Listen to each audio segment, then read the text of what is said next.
This is the Perfect Being. I'm here to tell you all to subscribe to the perfect channel, UnrealEntGaming. Please remember to turn on your notifications to be the first to know about the latest in Dragon Ball news and information. And if you don't, very soon you will all be dead, along with your entire planet. Universe 9 has been the first universe to be erased in the Omni King's Tournament of Power as the battle for survival continues, as Krillin's moment of glory is displayed in having Krillin not only battle to overcome his fears within the tournament, but also sticking up for his wife, Android 18, who seems to be struggling against Universe number 4, as finally at long last we see Krillin's true powers be revealed, as Krillin not only combats the likes of Universe number 4, but also as the end result remains as the first casualty for Universe number 7 as we further our way into Dragon Ball Super episode 100. What's going on, Dragon Ball fans? Welcome to my Dragon Ball Super episode 99 breakdown review entitled Show Them, Krillin's True Power,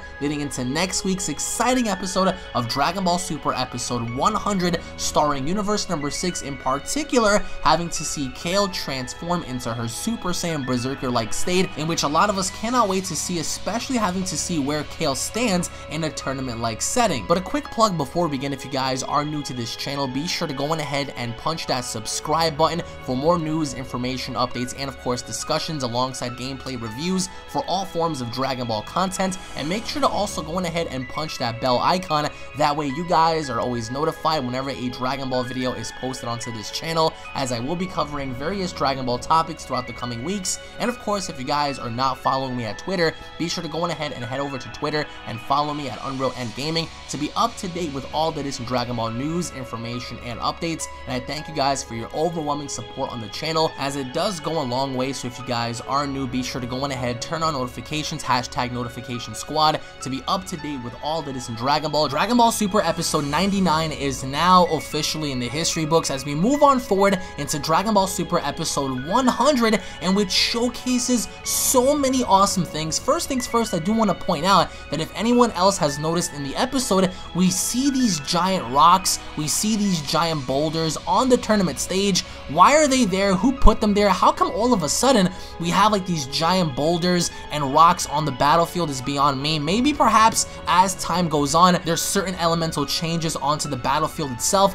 but either way, we finally get to see a red-like creature having to beat up Kale, in which Kale is getting beat up in her base form, which ultimately forces her in transforming into the legendary Super Saiyan Berserker, as seen with Kale having to pretty much run roughshod upon every other fighter on the battlefield. And then we also get to see my personal favorite. We see a stare down between Hit and Jiren. Now, there were two different frames here, so maybe they have no connection in the least, but either way, we get to see one frame where Hit is standing there looking very serious towards one character, and the second frame shows off Jiren with his arms crossed, looking unimpressed as ever. So maybe there's going to be some sort of sign and or hint that these two do actually acknowledge each other in this tournament, even though I highly doubt that Jiren and Hit are going to touch gloves during this episode. At least we may actually get to see something involving them, as they have some sort of brief momentary stare down before all hell breaks loose. Now, we also get to see Super Saiyan 2 Goku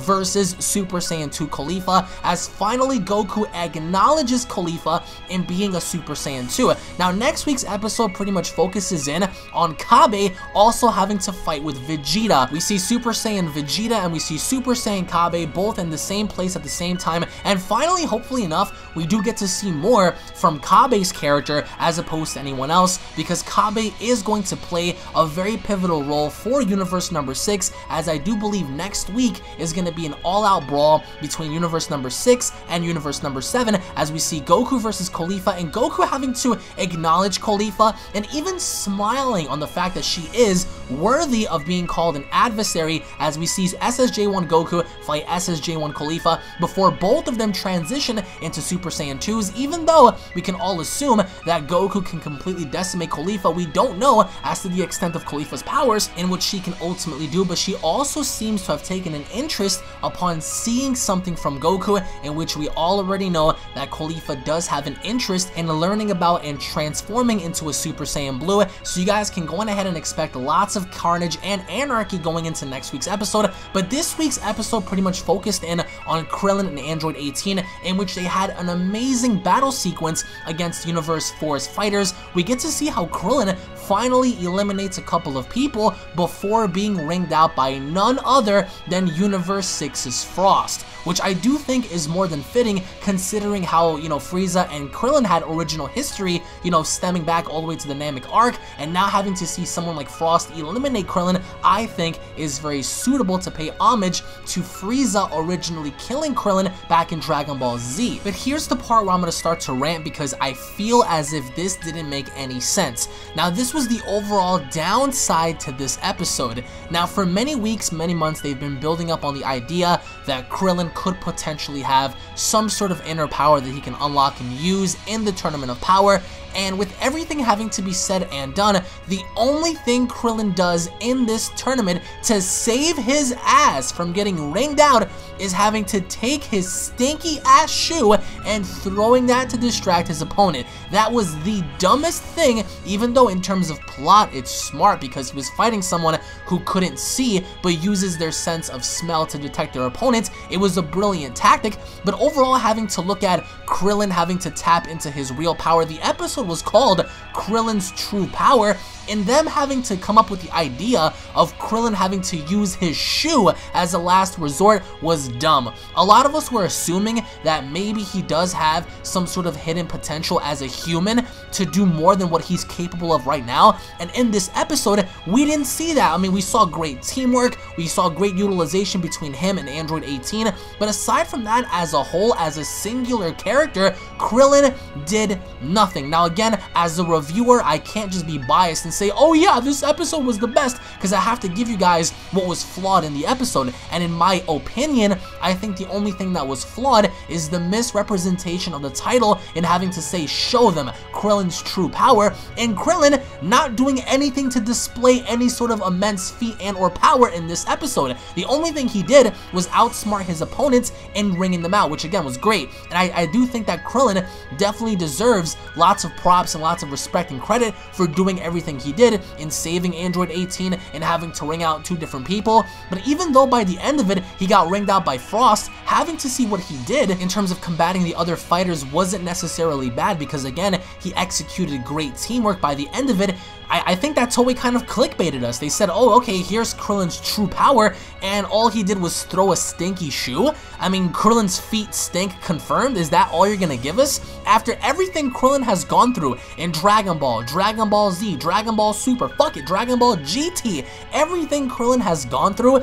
just for him to get ringed out by Frost, which I did not have a problem with, it fit the narrative, but for him to use a stinky shoe, his shoes having to reek of donkey dig as a last resort, I think was really, really stupid, and thus they didn't really reveal any sort of quote-unquote true power, because by the end of it, he used the Kamehameha to push his opponent out the ring, and that was all she wrote. Again, I didn't have a problem with that, but having to focus more as to how they portrayed Krillin, I was just expecting that much more from his character rather than him throwing a shoe. I'm sorry, as a reviewer, I love Dragon Ball, but I think this was totally stupid. Now, here's the weird part.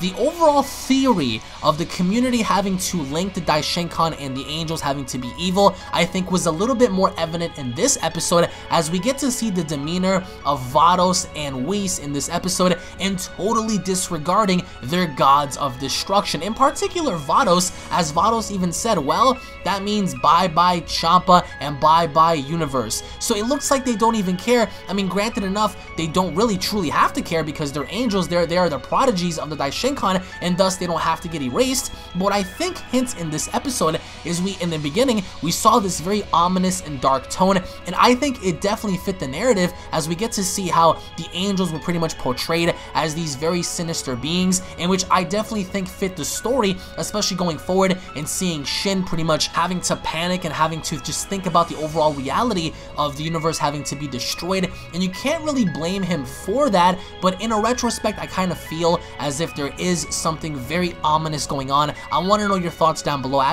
actually did a video earlier on today talking about a community reaction to the evil priest and the angels, and based on your overall reactions, a lot of you guys seem to agree, to disagree. Again, even though as of right now this still stands as a community theory, anything can happen. So I personally feel like there is something more than meets the eye going into these episodes, going further on in the Tournament of Power, as I do feel as if something malicious is going on behind the scenes that we are currently unaware of. And I also want to say that looking at their overall demeanors, there's clearly something up between the angels. Again, this could be a giant coincidence, or in fact, there could be something happening behind the scenes in which maybe will be revealed in this arc, or maybe even leading into the next arc. But either way, this definitely portrayed a very sinister and ominous side from the angels. But what I love the most is how Beerus was tugging on, you know, the Elder Kai's hair. He was pulling on his hair, even during the moment of desperation, when we get to see how Android 18 was almost ringed out, and in which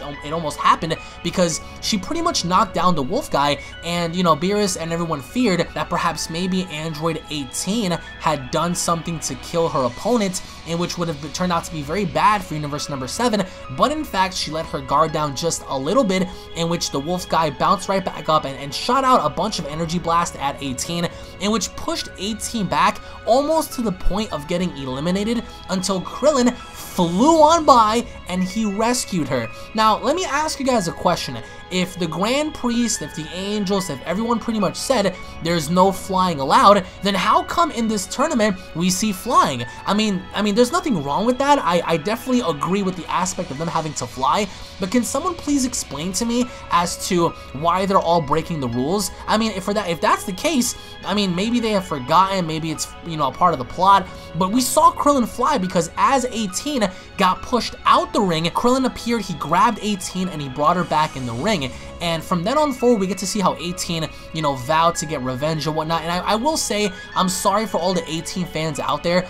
And as much as I love Android number 18, I personally felt as if this wasn't necessarily her episode to shine in, because we didn't really get to see anything, you know, groundbreaking from her character, even though it is highly possible that they're preserving Android 18's character for later on in the tournament, as we saw a brief tease between Android 17 and 18, as 17 did say, we pretty much do have infinite energy, which gives us the advantage. So with that, we could see a collaboration with the androids and further having to battle against the multiverse, which again would make sense for me, because I would love to see the overall nature and having 17 and 18 work together to battle against the fodder universes. And I'm sorry to say, Universe 10, Universe, you know, 4, they're fodder. I think that Universe number 4 had the most eliminations when it came down to losing members, I mean, this week, because we saw 2 guys go down, whereas opposed to we saw 1 other bird-like creature go down for Goasu's universe. So with that being said, we also get to see Vegeta challenge Hit. So he directly went towards, you know, Hit's direction, and in which case seeing that altercation was amazing, because Hit actually took his hands out of his pocket and he was about to throw down with Vegeta until Botamo got in the way, and we got to see Vegeta versus Botamo. And this is why I love Botamo so much, is because every time you hit him, nothing happens to his body. And we also get to see Gogeta, which we see Vegeta trash talk him, and we see Botamo climb on top of him, and Gogeta has finally mastered the art of getting talked down to. So you can't no longer shit talk Gogeta anymore, because Vegeta tried to downplay him, and once that happened, we saw how Gogeta was pretty much laughing. Champa was laughing because Champa said, well, you know that little thing you did during our little tournament, it's not gonna work anymore. So having to see that was incredibly awesome, to see Gogeta also grow as a character. But I cannot wait for Vegeta versus Hit, because as we see Botamo and Hit walk towards Goku and Vegeta, Goku takes off and Vegeta says, do you see Hit?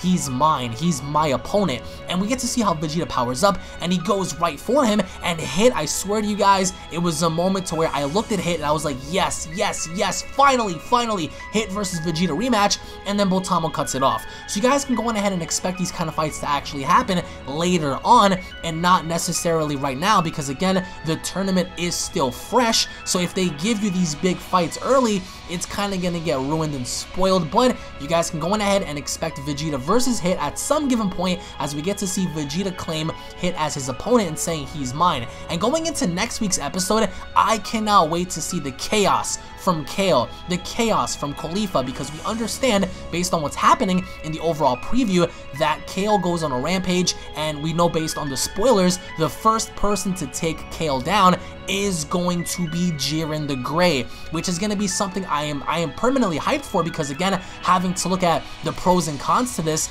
the pro is that we get to see Jiren in action, but the con is that, you know, we get to see Kale ringed out so early, but judging based on the preview, it also looks like she's going to have a huge moment to shine in, you know, pretty much showcasing her character and doing lots of more action in the episode as a whole compared to anyone else. But you can also expect to see Kaba versus Vegeta, Goku versus Khalifa, Kale versus everybody, and possibly having a momentary stare down between the assassin and the strongest Pride Trooper of Universe number 11. But I would like to know what you guys have to say down in the comment section below. What are your overall thoughts on this episode? What are your overall thoughts on the preview? Some of you guys actually said in my previous video that you guys firmly believe that this episode was absolute ass. So if you guys feel as if this episode was trash, let me know down below, because again, I may agree with you to an extent when it comes down to Krillin and stuff, but I think for what it was worth, the episode definitely had an impactful story. So comment down below, guys, if you guys are hyped for Dragon Ball. Let me know down below. Thank you all for watching. If you guys are new to the channel, don't forget to hit that subscribe button, and most importantly, turn on notifications. That way you guys can be notified whenever I post a video onto the channel. Hashtag notification squad. Tune back in for the predictions video. There is lots of hype going into Dragon Ball Super. For me at least, guys, as I said before, I think that the only downside to this episode was seeing how Krillin became fodder. Krillin was pretty much the laughing stock by the end of it, because all he really did was throw his freaking stinky ass shoe, and, you know, to our surprise, it actually did something that was, you know, effective to that respect. Like, it was dumb. So hopefully enough, you know, they don't, you know, bitch out other characters like possibly Roshi or you know, Tien or 17 like that, because I want to see someone go down like a warrior, and Krillin let his guard down momentarily and got smacked out the ring. So thank you all for watching, guys. Once again, tune back in for more, and I'll be seeing each and every single one of you guys down in the comment section below. Have a great day, everybody. Peace.